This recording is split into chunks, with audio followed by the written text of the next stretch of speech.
Welcome back. Bulletin का आगाज करें और सबसे पहले आपको बताएं कि खैबर पख्तूनख्वा के 13 अजला में बल्दियाती इंतखाबात के लिए रीपोलिंग का अमल जारी है। पोलिंग बगैर किसी वक्फे के शाम 5 बजे तक जारी रहेगी। किसी नाखुशगवार वाक़े से निपटने के लिए सिक्योरिटी के सख्त इंतजाम किए गए हैं।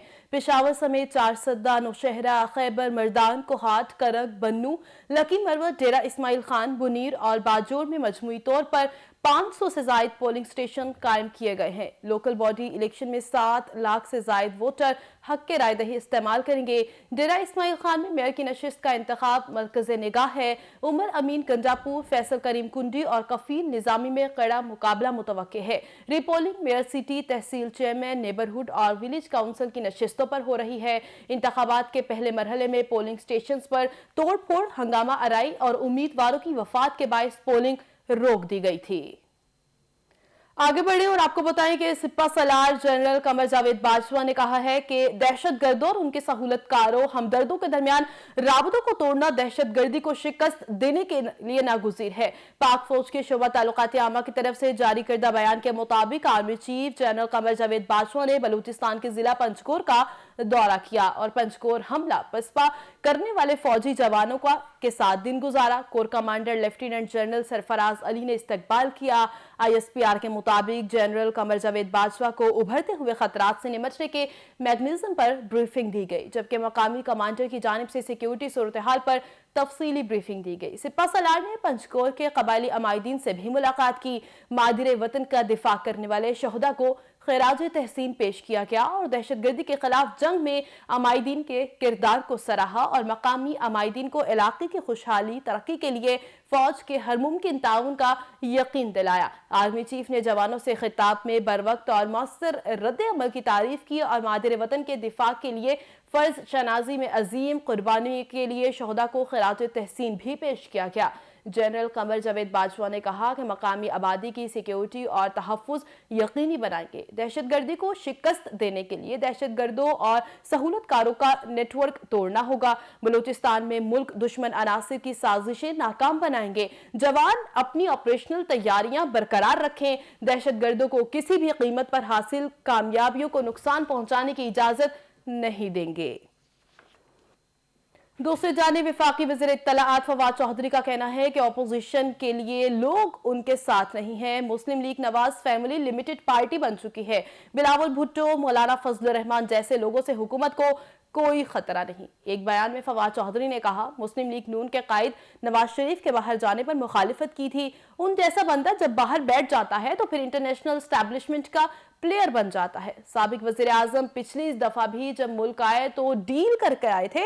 नवाज शरीफ अगर वापस आ जाए तो फिर पता चल जाएगा कि क्या हो रहा है। उनके बारे में सबको पता है, किसी डील के बगैर वापस नहीं आएंगे। मौजूदा अपोजिशन से हुकूमत को कोई खतरा नहीं। अपोजिशन के एहतजाज के हवाले से उनका कहना था कि अब तक अपोजिशन 4 मार्च कर चुकी है। सारी अपोजिशन जू जू का मुरब्बा है। मौलाना पहले लॉन्ग मार्च में भी कहते थे कि इदारे एक पेज पर नहीं रहे। नून लीग के नायब सदर मरियम नवाज, PPP चेयरमैन बिलावल भुट्टो भी कहते रहे हुकूमत चली जाएगी। ये वही बातें कर रहे हैं जो पहले लॉन्ग मार्च में कर रहे थे।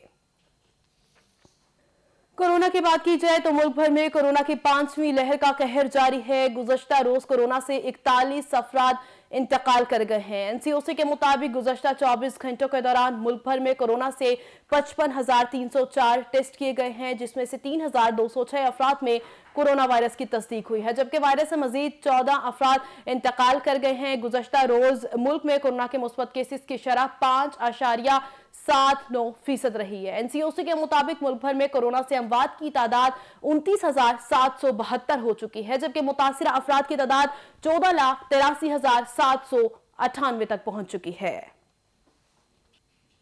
नाजरीन, अमेरिका और यूरोप ने मंगल या बुध को यूक्रेन पर रूसी हमले का खदशा जाहिर कर दिया गया है। अमेरिकी सेक्रेटरी खारिजा ने दुनिया को खबरदार कर दिया है। कहते हैं रूस विंटर ओलंपिक्स खत्म होने से पहले ही 16 फरवरी को यूक्रेन के खिलाफ तबले जंग बजा देगा। मीडिया रिपोर्ट्स के मुताबिक अमेरिकी सदर जो बाइडेन ने भी अपने इत्तेहादियों को मुमकिन हमले का वक्त और तारीख से आगाह कर दिया है।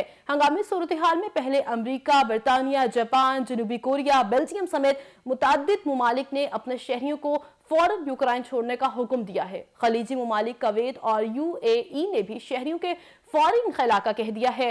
روس نے بھی سمیت دیگر کونسل خانوں سے بھی اپنے سفارتی عملے کا انخلا شروع کر دیا ہے۔ روسی اقدام کے ساتھ امریکہ نے بھی سفارتی عملہ واپس بلا لیا ہے۔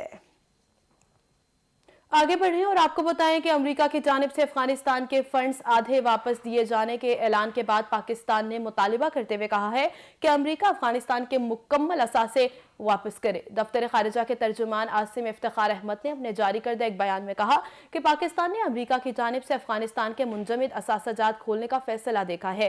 فیصلے کے تحت امریکی بینک افغانستان انسانی امداد کے لیے $3.5 ارب جاری کریں گے۔ ان کا کہنا تھا کہ امریکی بینک 9/11 متاثرین کو معاوضے کی ادائیگیوں کے لیے علیحدہ $3.5 ارب امریکی ڈالرز جاری کریں گے۔ گزشتہ کئی ماہ سے پاکستان عالمی برادری پر مسلسل انسانی المیے سے بچنے اور افغان معیشت کی بحالی کی ضرورت پر زور دے رہا ہے۔ انہوں نے کہا کہ افغانستان میں انسانی المیہ اور افغان معیشت کی بحالی باہم منسلک ہے۔ افغانستان کے زر مبادلہ کے ذخائر کی فوری بحالی کے لیے راستوں کی تلاش سے افغان عوام کی انسانی اور اقتصادی ضروریات کو پورا کرنے میں مدد ملی ہے۔ عاصم افتخار احمد نے کہا کہ پاکستان کا افغان فارن بینک ذخائر پر اصولی موقف رہا ہے۔ افغان حکام ہی افغان فارن بینک ریزرو کے مالک ہیں اور ان کا اجرا ہونا چاہیے۔ افغان فنڈز کا استعمال افغانستان کا ایک غیر جانبدارانہ فیصلہ ہونا چاہیے۔ اب بات کریں گے ٹیلنٹ سپورٹس کی۔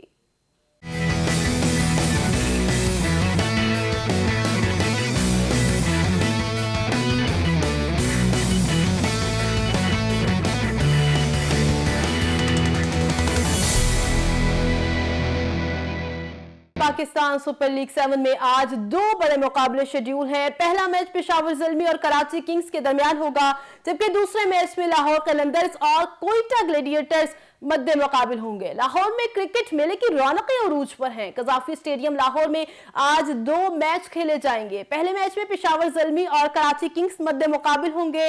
مسلسل 5 میچوں میں شکست سے دوچار ہونے والی کراچی کنگز ٹیم پہلی جیت کی منتظر ہے، جبکہ 5ویں نمبر پر براجمان ٹیم پشاور زلمی نے بھی جیت کے لیے کمر کس لی ہے۔ شام 7:30 بجے قذافی اسٹیڈیم میں زور کا جوڑ پڑے گا۔ ہوم ٹیم لاہور قلندرز اور کوئٹہ گلیڈیٹرز آمنے سامنے ہوں گے۔ فخر زمان قلندر کی شان بڑھائیں گے تو جیسن رائے پھر سے سرفراز 11 کا مان ہوں گے۔ ٹیبل ٹاپر ملتان سلطانز کو ہرانے کے بعد قلندرز کا مورال ہائی ہے۔ دوسری جانب گلیڈیٹرز نے بھی ایونٹ میں دوسری مرتبہ لاہور کو شکست دینے پر نظر جمالی ہے۔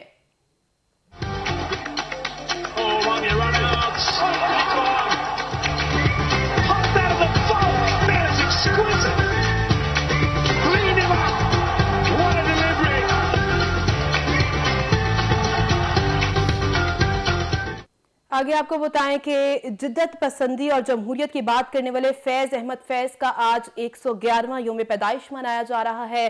فیض نے شاعری میں زندگی کے ہر پہلو کو موضوع سخن بنایا، لیکن جمہوری انقلاب پر منپلی ان کا کلام بے مثال ہیں۔ دیکھتے ہیں عامر کی رپورٹ۔ محبت کے علاوہ پاس اپنے کچھ نہیں ہے فیض، اسی دولت کو ہم قسمت کے مارے بانٹ لیتے ہیں۔ اردو شاعری کا ذکر جن کے بغیر نامکمل ہے، ان میں فیض کا نام سر فہرست ہے۔ ہم ایک عمر سے واقف ہیں، اب نہ سمجھاؤ کہ لطف کیا ہے میرے مہرباں، ستم کیا ہے۔ 13 فروری 1911 کو شاعر مشرق علامہ اقبال کے شہر سیالکوٹ میں پیدا ہونے والے فیض احمد فیض صرف شاعر نہیں بلکہ ادب سے باہر انہیں ایک وسیع تجربہ رکھنے والے آدمی کے طور پر جانا جاتا ہے۔ وہ ایک استاد، ایک فوجی افسر، ایک صحافی، ایک ٹریڈ یونینسٹ اور ایک براڈ کاسٹر رہے۔ فیض کا شمار انجمن ترقی پسند تحریک کے بانیوں میں ہوتا ہے۔ ابتدائی تعلیم آبائی شہر سے حاصل کی، گورنمنٹ کالج لاہور سے انگریزی میں اور اورینٹل کالج سے عربی میں ایم اے کی ڈگری لی۔ اظہار کے لیے فیض نے میر کی زبان اردو کو چنا، البتہ شاعری میں وہ غالب کے مقلدین میں شمار ہوتے ہیں۔ فیض نے 1935 میں ایم او کالج امرتسر میں لیکچرر کی حیثیت سے ملازمت کی۔ 1942 میں وہ فوج کے محکمہ تعلقات عامہ میں کیپٹن کی حیثیت سے شامل ہوئے اور 1947 میں لیفٹیننٹ کرنل کے عہدے سے استعفیٰ دیا۔ وہ جمہوریت اور آزادی اظہار کے بہت بڑے دائی تھے۔ انہوں نے آمریت کو کھلے عام للکارا۔ فیض احمد فیض کو 9 مارچ 1951 میں راولپنڈی سازش کیس کے سلسلے میں گرفتار کیا گیا۔ فیض نے 4 سال سرگودھا، ساہیوال، हैदराबाद और कराची की जेल में गुजारे। 2 अप्रैल 1955 को उन्हें रिहा कर दिया गया। फैज अहमद फैज ने अंग्रेजी और पंजाबी के साथ साथ फारसी और अरबी की क्लासिकी शायरी से बराह रास्त इस्तेफादा किया। उर्दू की क्लासिकी शायरी पर भी उनकी गहरी निगाह थी। उर्दू शायरी में फैज के मुनफरिद अंदाज ने उन्हें शोहरत की बुलंदियों पर पहुंचाया। उनकी शेरी तसानीफ में नक्शे फरियादी, दस्ते सबा, जिंदा नामा, दस्ते तहे संग, शाम शहर यारा, सरे वादी सीना, मेरे दिल मेरे मुसाफिर और नुस्खे हाय वफा शामिल हैं। फैज अहमद फैज को 1963 में लेलन पीस अवार्ड से नवाजा गया। उर्दू का ये शोहरा आफाक शायर 20 नवंबर 1984 को 73 बरस की उम्र में अपने खालिक के हकीकी से जा मिला। फैज अहमद फैज हम में नहीं, लेकिन दुनिया में जहाँ जहाँ उर्दू बोली और समझी जाती है वहाँ वहाँ फैज जिंदा हैं।